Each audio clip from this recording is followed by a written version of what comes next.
नमस्कार, मैं हूं Siddharth. City news van Rewa की सांध्यकालीन समाचार सेवा में आप सभी का स्वागत है। प्रस्तुत है आज के मुख्य समाचार।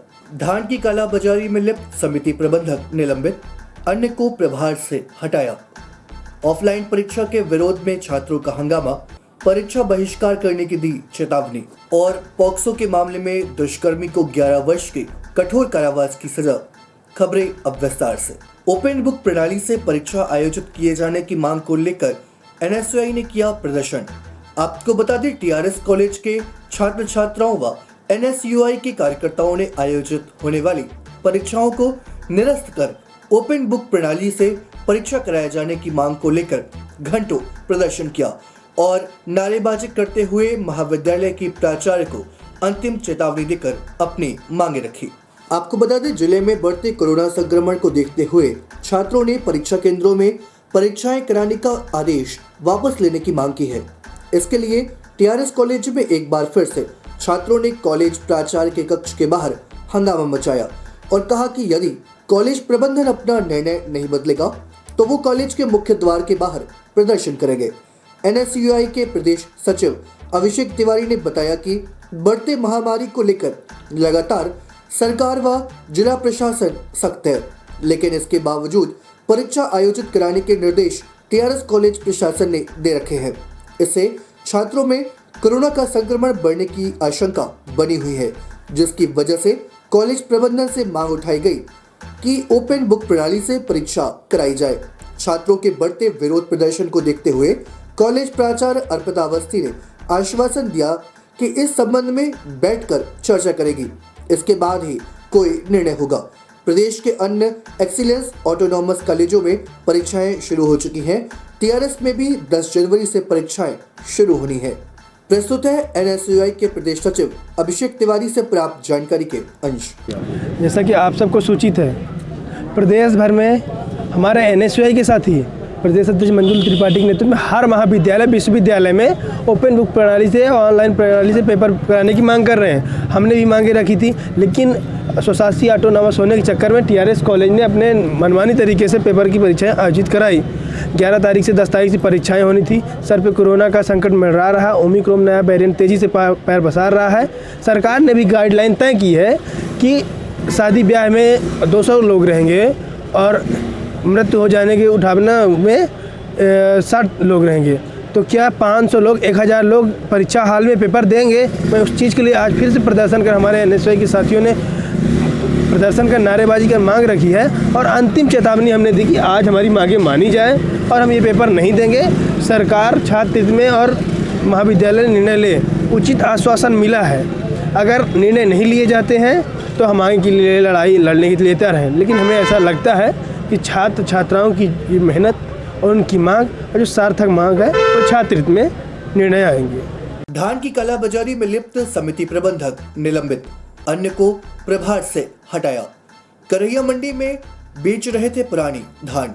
आपको बता दें, समर्थन मूल्य पर धान की खरीदी में कालाबाजारी करते हुए पाए जाने पर कर्मचारियों के विरुद्ध एफआईआर के बाद अनुशासनात्मक कार्यवाही की गई है। जिला सहकारी बैंक ने चुरहटा के ब्रांच मैनेजर को निलंबित कर दिया है। साथ ही जिन अन्य कर्मचारियों का नाम आया है उन्हें भी तत्काल प्रभाव से हटाकर दूसरी जगह भेजा गया है। एक दिन पूर्व ही कलेक्टर को सूचना मिली थी कि करैया के समर्थन मूल्य पर धान खरीदी केंद्र में कालाबाजारी की जा रही है।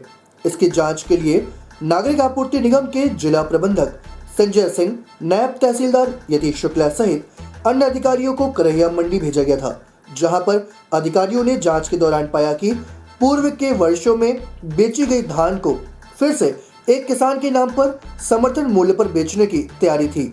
धान खरीदी केंद्र प्रभारी एवं समिति प्रबंधक सहित अन्य की मिलीभगत से चल रहे इस खेल में आरोपी कर्मचारियों ने 2 वर्ष पुराना टैग भी नहीं बदला था, जिससे वो पकड़े गए। यहाँ पर 135 क्विंटल धान की जब्ती कर 4 आरोपियों के विरुद्ध चुरहटा थाने में एफआईआर दर्ज की गई थी। नागरिक आपूर्ति निगम के जिला प्रबंधक संजय सिंह की रिपोर्ट पर चुरहटा थाने में चुरहटा के समिति प्रबंधक सुजीत पांडे, मार्कफेड के गोदाम प्रभारी बद्री सेन, खरीदी केंद्र प्रभारी रामकिशोर मिश्रा के साथ ही रमकोई गांव के किसान राजतंस मिश्रा के विरुद्ध आईपीसी की धारा 420, 409, 120 बी एवं आवश्यक वस्तु अधिनियम के तहत मामला दर्ज किया गया है। अब जिला सहकारी बैंक के मुख्य कार्यपालन अधिकारी ने समिति प्रबंधक सुजीत पांडे को तत्काल प्रभाव से निलंबित करते हुए बैकुंठपुर शाखा में मुख्यालय निर्धारित किया है।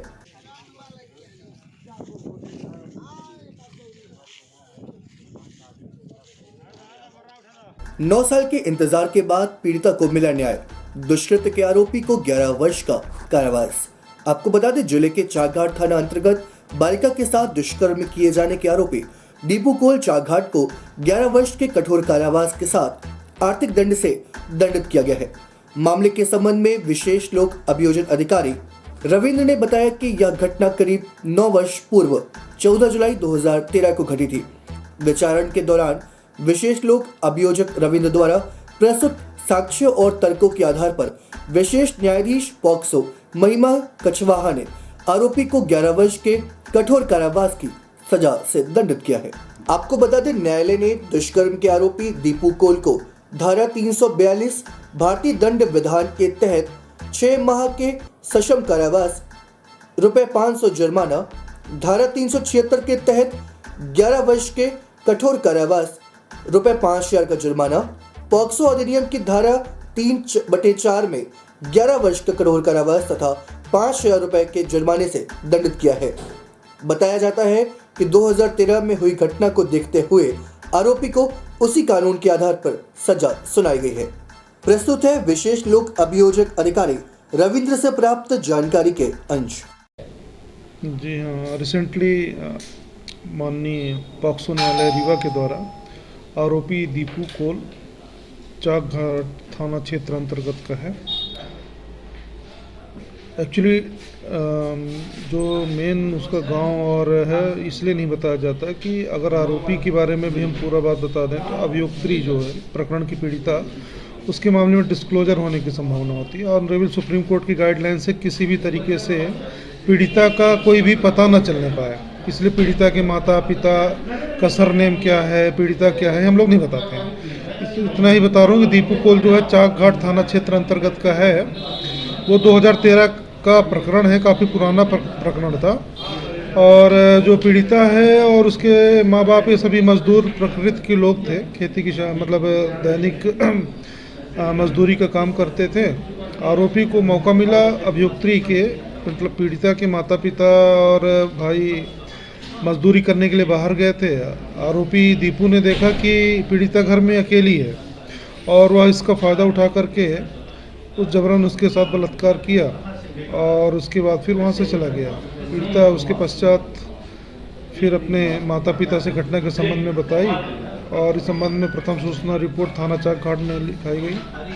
उसके बाद विवेचना पश्चात चालान पेश किया गया और मेरे द्वारा प्रकरण में पैरवी की गई और माननीय न्यायालय ने कुछ दिन पहले ही इसमें धारा 376 में 11 वर्ष के कारावास से आरोपी को दंडित किया है। जुर्माना भी लगाया? जी हाँ, साथ में 10,500 रुपये जुर्माना भी लगाया। 2013 में रेप केसेस में अभी एक्चुअली पनिशमेंट इन्हेंस हुए हैं। मामला पुराना था, इसलिए पुराने विधि अनुसार ही उसको केवल 11 वर्ष की सज़ा हुई है। और अभी जितने मामले आ रहे हैं तत्काल मेरी कोशिश रहती है अधिक से अधिक उसमें सज़ा दिलवाई जाए, इसलिए 20 वर्ष या उससे ज़्यादा ही रिसेंट मामलों में मैंने सज़ा दिलवाई है। ये चूँकि पुराना मामला था और पहले सज़ा का प्रावधान थोड़ा कम था, इसलिए माननीय न्यायालय ने इसमें केवल 11 वर्ष की सज़ा दी है। सहारा इंडिया के निवेशक भुगतान के लिए हो रहे परेशान, एसपी कार्यालय पहुंच रीवा एसपी नवनीत भसीन से की कार्यवाही की मांग। आपको बता दें, सहारा इंडिया में रुपए लगाने वाले निवेशकों को अब भुगतान के लिए परेशान होना पड़ रहा है। कंपनी द्वारा अब निवेशकों को रुपए नहीं लौटाए जा रहे हैं। शनिवार को लोगों ने पुलिस अधीक्षक रीवा नवनीत भसीन से इस मामले की शिकायत करते हुए कार्यवाही की मांग की है। पीड़ितों के मुताबिक उन्होंने सहारा इंडिया कोऑपरेटिव सोसाइटी लखनऊ और stars cooperative society limited Hyderabad में राशि निवेश की थी ताकि बच्चों की पढ़ाई व शादी के लिए उनके पास बड़ी रकम एकत्रित हो सके, परंतु अब न्यायालय में केस का हवाला देकर उनकी राशि का भुगतान नहीं किया जा रहा है। उनकी राशि को नई स्कीमों में यह कहकर बदल दिया जाता है कि जल्द भुगतान हो जाएगा, लेकिन हमारी राशि नहीं मिल रही है। प्रस्तुत है निवेशकों से प्राप्त जानकारी के अंश।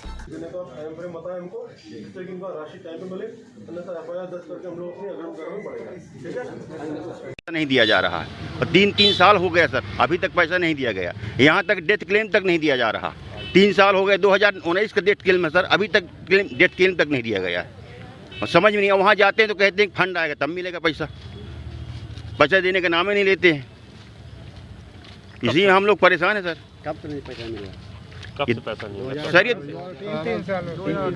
सर 2019 से मैच्योरिटी मेरी पड़ी और अभी तक आज पैसा नहीं दिया गया। 2018 से भी भुगतान है सारा क्रेडिट कोऑपरेटिव सोसाइटी का। अरे वैसे तो 2019 की मेरी डेथ मैच्योरिटी पड़ी सर, वो भी नहीं दिया गया अभी तक। अब बोलते हैं फंड नहीं है। हम लोग कितने लोग होंगे? हैं जो पीड़ित? हम लोग तो सर बहुत कम से कम मान के चलिए कि पीड़ित में 250-300 लोग हैं। 250-300 आदमी हैं ऑलरेडी और सब लोग लिस्ट बना के आए हैं एसपी कार्यालय में देने के लिए सर जी को कि पेमेंट हम लोगों को नहीं दिया जा रहा है। भुगतान 10 करोड़ से ऊपर। आप लोग एजेंट नहीं सर, पार्टी मतलब जमा करता है, हम लोग जमा किए हैं, हजार लोग जमा करता है सर। जाते हैं तो यही बोला जाता है कि बस हर 3 महीने में जिस एजेंट के थ्रू आप लोगों ने पैसा जमा किया था वो एजेंट क्या जवाब? वो ही बोल रहे हैं, टाइम देते जा रहे हैं।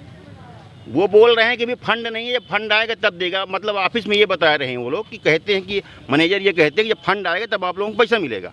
भाई एजेंट भी ऑफिस जाते हैं, ऑफिस में बात करते हैं। एजेंट बराबर जा रहे हैं, वो भी आके बताते हैं कि फंड मिलेगा तब मिलेगा। तो आदमी परेशान है, पता नहीं कि 3 साल से फंड नहीं आ रहा है और पैसा देने का नाम नहीं ले रहे हैं सर। अभी क्या मांग करने आए एसपी साहब? अभी यही मांग करने आए कि एसपी साहब से कि मतलब कि हम लोगों को पैसा दिलाया जाए। जो मैच्योरिटियाँ हो गई हैं 3-3 साल 4-4 साल पेंडिंग पड़ी हैं, तो उनका पैसा सर कृपा करके हम लोगों को मैच्योरिटी दिलाएं। थाने में इसकी आप लोग शिकायत किए इस विषय में? सर अभी तो यही स्टार्टिंग की है, इसके बाद जो है तो अब ये सोचते हैं कि अब सर के बाद जो है तो थाने में हम लोग जाएंगे। क्या नाम है आपका? कमलेश कुमार निगम। कितने की मैच्योरिटी है आपकी? मैच्योरिटी सर हमारी कम से कम होगी 18 से 20 लाख की। 3 दिवसीय खो खो प्रीमियर लीग का विश्वविद्यालय स्टेडियम में हुआ रंगारंग शुभारंभ। आपको बता दें, सिरमौर विधायक दिव्यराज सिंह की अध्यक्षता एवं कुलपति अवधेश प्रताप सिंह विश्वविद्यालय राजकुमार आचार्य के मुख्य आतिथ्य में 3 दिवसीय रीवा खो खो प्रीमियर लीग का रंगारंग उद्घाटन हुआ। इस मौके पर विशिष्ट अतिथि के रूप में सुरेंद्र सिंह परिहार, कुलसचिव अवधेश प्रताप सिंह विश्वविद्यालय, संजीव मेहरोत्रा, दिनेश अस्नानी एवं सूर्य प्रकाश अग्निहोत्री उपस्थित रहे। यह प्रतियोगिता राउंड रॉबिन लीग पद्धति में खेली जाएगी। इस अवसर पर समस्त क्रीड़ा अधिकारी, निर्णायक आयोजन समिति के सदस्य एवं खिलाड़ियों को अतिथियों ने बधाई एवं शुभकामनाएं प्रेषित की तथा आशा व्यक्त की कि यह लीग नित्य नए खिलाड़ियों को राष्ट्रीय प्रतियोगिताओं हेतु तैयार करेगी। आयोजन समिति के अध्यक्ष डॉक्टर बीएन त्रिपाठी, वरिष्ठ उपाध्यक्ष संजय पांडे ने समस्त खेल प्रेमियों, अतिथियों एवं निर्णायकों के प्रति आभार व्यक्त किया है। प्रस्तुत है समिति के पदाधिकारी सहित विधायक सिरमौर दिव्यराज सिंह से प्राप्त जानकारी के अंश।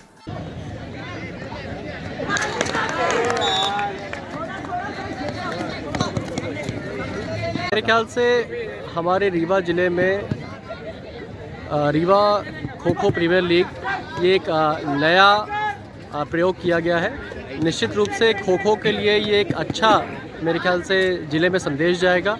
हमारे नौजवान बच्चों को इससे खो खो सीखने को भी मिलेगा और साथ साथ में इनको प्रेरणा मिलेगी खो खो खेलने की। हमारे इसमें शायद 8 टीमें हैं। यहाँ के आयोजकगण ने एक अच्छी व्यवस्था बनाई है। निश्चित रूप से इससे खिलाड़ियों को बहुत लाभ मिलेगा। ले रही हैं? हाँ, 10 टीमें भाग ले रही, 6 पुरुषों की, 4 महिलाओं की। कहाँ हमारे पास जितने विधानसभाएं हैं उनके और हृदयम स्पोर्ट्स क्लब और कई स्कूल के ऑनर ने हमको ये सुविधा प्रदान की। सबसे ज़्यादा हम अपने सभी ऑनरों का धन्यवाद करते हैं जिनके माध्यम से हमारा खेल हो सका। ये पहली बार मैच में? हाँ, पहली बार मैच में हमने कराया, ढंग से कराने का आयोजन किया। पिछले साल आपको मालूम कि हमने कराया था तो कई नेशनल खिलाड़ी हमने पैदा किए यहाँ।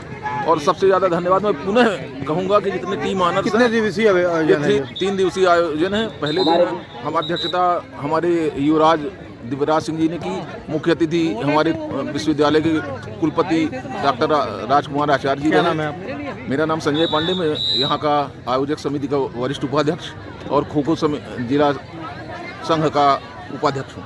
आज की खबरों में बस इतना ही। कल फिर होंगे आपसे मुखातिब कुछ नई खबरों के साथ। तब तक के लिए हमें इजाजत दीजिए। नमस्कार।